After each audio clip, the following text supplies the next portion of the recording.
lumalab.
Simulan na ang pagluluto!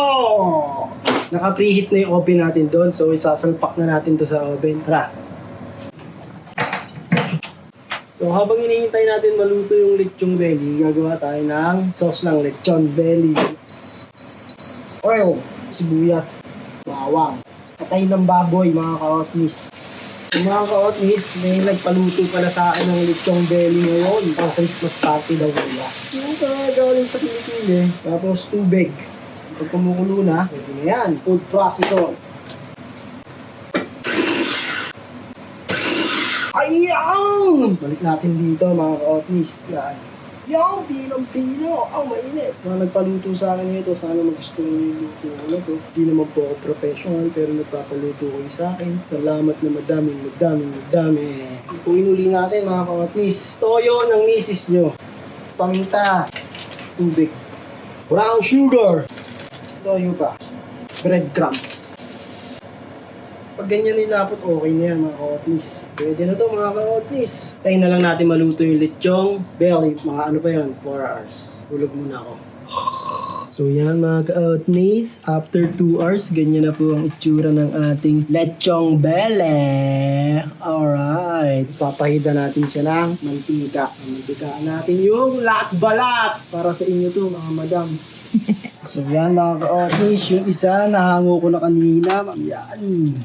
Yan na po yung lechong belly natin mga ka-otnis. Oh, hi! Sarap mga ka-otnis. Ay! Inam. Sarap na ito mga ka-otnis, no? Ano? Patag na!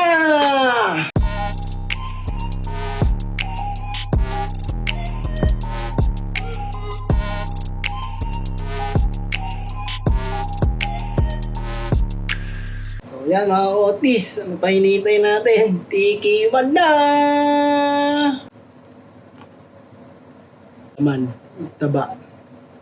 With sauce.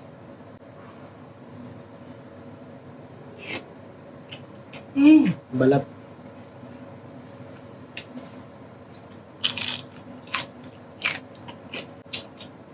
At yung sauce.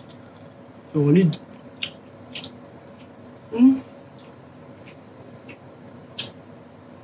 Try nyo to mga ka-otnis. The best to. Order na rin kayo! Uy, ang sarap naman itong lechong belly na to. Sino ba nagluto nito? Ay, grabe naman sarap. Sarap. Mami. Nagluto ng lechon belly na to, napakasarap. Sausaw natin Bye.